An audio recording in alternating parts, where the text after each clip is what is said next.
G'day guys, how you doing? It's the Kiwi, aka Lawrence, back with another video. And I've actually been wanting to do this video for quite a while now. And it's a video, as the description says, why men take relationship failures so harshly. And we really do. If we fail in a marriage or some sort of romantic relationship, even business relationships, it can have a lasting impact on us. Where women tend to bounce back, they will still experience a pain and a grieving process and everything like that when a relationship fails. However, their ability to bounce back is so much better than what it is for men. And I understand this intrinsically, primarily because of what happened to me when I went through my divorce. And I feel that men need to know this about themselves. Because whereas women have all this information out there in regards to pretty much everything, us guys, we're hung out to dry. I mean, in every respect of the word, in many ways. So when I went through my divorce, I was just really going through the motions. I was just reacting to whatever was coming my way. It was literally survival by a day-to-day basis, both emotionally, physically, spiritually, everythingly. And when my relationship with my ex-wife fell apart, it was the single most devastating thing that I've actually experienced in my life. The only thing that came close to what it was like when I was going through my divorce was what actually happened down in New Zealand. Fortunately, because of what I have set up here in the United States, my ability to bounce back was like that. Whereas when I went through my divorce, it was years and years of deep soul work, going inside of myself, trying to figure out this, that, whatever else. And during that process, because I'm a very creative person, I build hot rods, custom cars, race cars, all that sort of stuff. And what I started to realize, when I started to look around at the world around me and what I was going through, I started to see the reasons why we as men take relationships or failed relationships by majority so harshly. And that is because of the fact that we are fixers. You see, men fix stuff. If you're any sort of man in any way, shape or form, it doesn't matter if you aren't even a hands-on kind of guy. You might not have a craftsman background like I do, etc., but you still try to fix stuff. You still try to do the best that you possibly can. I don't care who you are. You might be, one of the most inept people at picking up a screwdriver or any sort of tool. However, you will try to fix something in some way, shape or form. Women aren't fixers. They're not. They are the creator. They are the ones that create life. If women were fixers, then you'd have a lot more women in construction, a lot more women in mechanics, doing motor mechanics, engineering, anything that has anything to do with any sort of anything regarding fixing stuff, women would be front and center. But they're not fixers. So what's that got to do with anything? Well, when we're in a situation that's not working, it might be a marriage, it might be some sort of relationship, just a romantic relationship where you're boyfriend, girlfriend, but you're serious, or it might could possibly be a business relationship. I've seen business relationships fall apart where one guy's like, yep, no, I'm good, I'm out. And the other one's just like, dude, what are you doing? So the interesting thing is we think we can fix anything. Men think that we are capable of doing the impossible. I mean, sincerely, look at the world around you right now. Especially women. Who built this world? Who keeps the sewage systems going? Who keeps the plumbing going? Who keeps the electricity going? Who's designed the motor vehicles that you're running around in? Who's designed the public transport systems, the buses, the laptops, the cell phone? Men are 98% of what keeps this world going for the woman. We didn't do any of this for ourselves. We did it for you. This entire world and how it works, especially in Western society, was predominantly designed and built to keep women happy. It's true.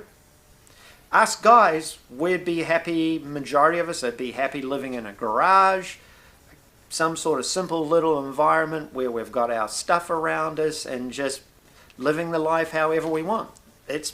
Why do you think when men end up in a house of some sort, they want their man cave? They want their space to go to. We are just happy with whatever. It's like where I live right now. I have a room that I rent. I am good. To own a place this size would drive me insane. So this entire world predominantly has been designed and built and kept going by man for woman. And that's the God's honest truth. The more material the world has become, the more maternal the world has become. Maternal and material are one of the same. It's truth. So the more material the world has become, the more maternal the world has become, and the maternal aspect of the world is to keep the species going, to increase the species, to increase the material. It's true. Straight up. That's part of the time frame, the epoch that we've moved into back in 2012. Very, very strong feminine energy. Incredibly strong. This next 2200 year period is an extremely strong feminine energy. The feminine is maternal. You're going to see more and more and more material. So, because we keep this going, because we keep it rolling along, because we've built all this stuff, we think we can fix and do everything. And the reality of the situation is we can't.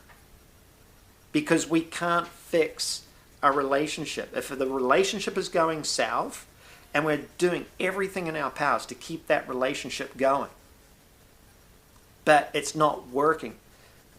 So when it finally falls apart, it's such a blow to a man's ego. It's so devastating, and depending on how much time and how much energy and how much effort has been put into trying to fix and keep that relationship alive, will be the level of devastation that actually happens to the male. Like, for argument's sake, it got to the point where I was doing pretty much everything in the house. And when I mean everything, I mean everything.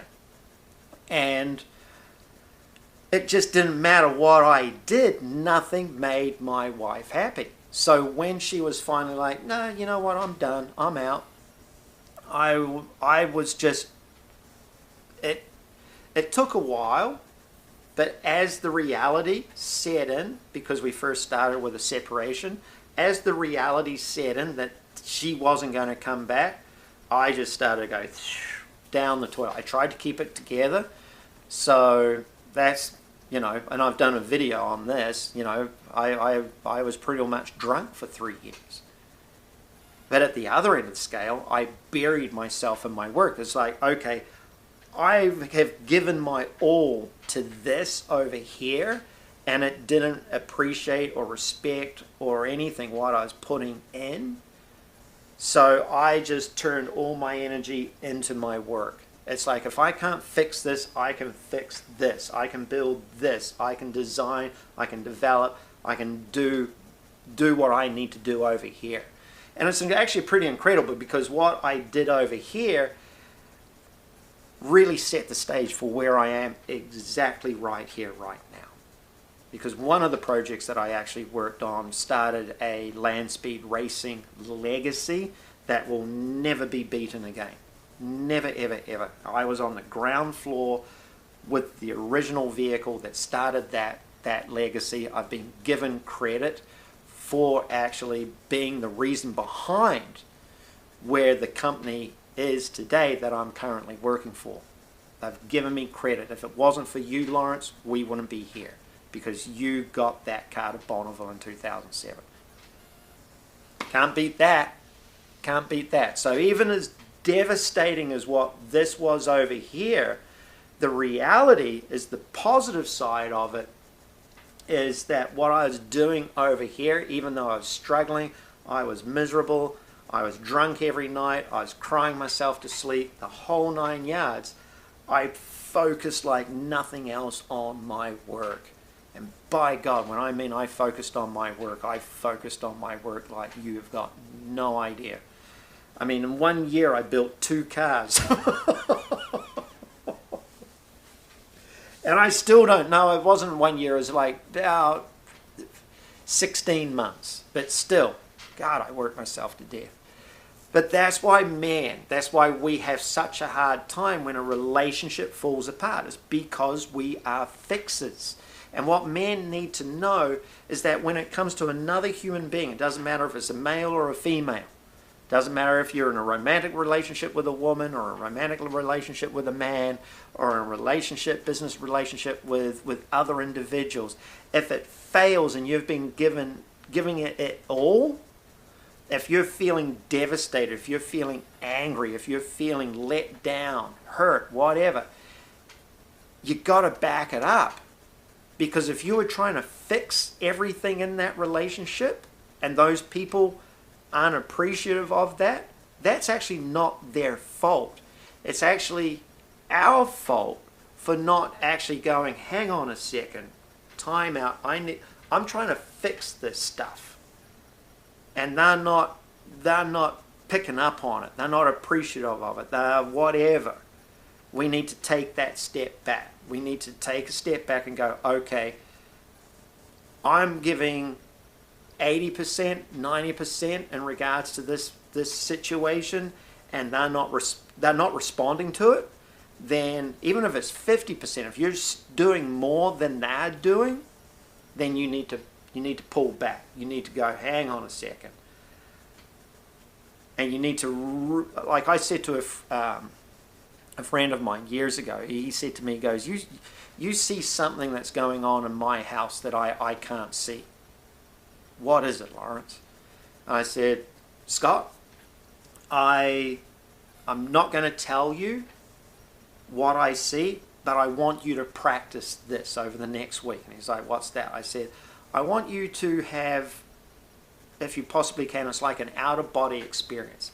If you could be sitting on the roof of your house looking into your house, and you could see what's going on inside that house,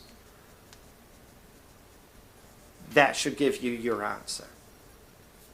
4 days later, 5 days later, we're talking, and he's like, I'm getting a divorce.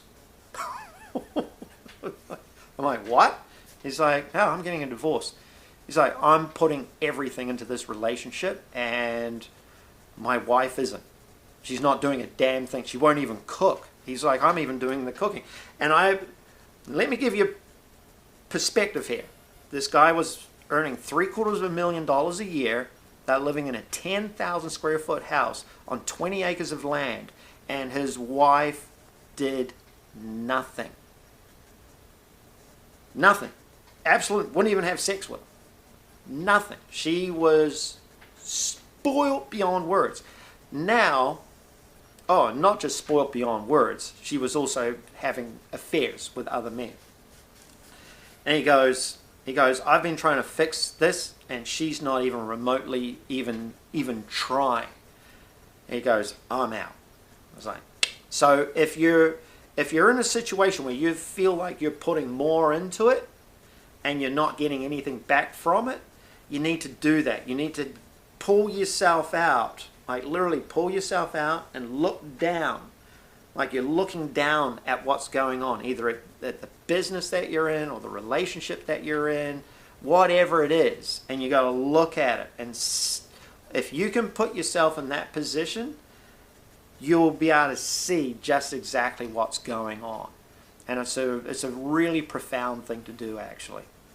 But anyway, I just wanted to share the number one reason, why men take failures in relationships so harshly. And it's primarily, more than anything, it's because we're fixers. It's because we think that we can fix everything, and it's not up to us to fix people. You can only give people the information. You can only do what you can do. It takes two to tango, and if one's doing all the dancing and everything and all that sort of stuff, and the other one's just sitting there just like, idiot. Guess what? You stop dancing. Seriously. So, anyway, that's the video. If it helps you, sweet. And I'll talk to you later. Cheers.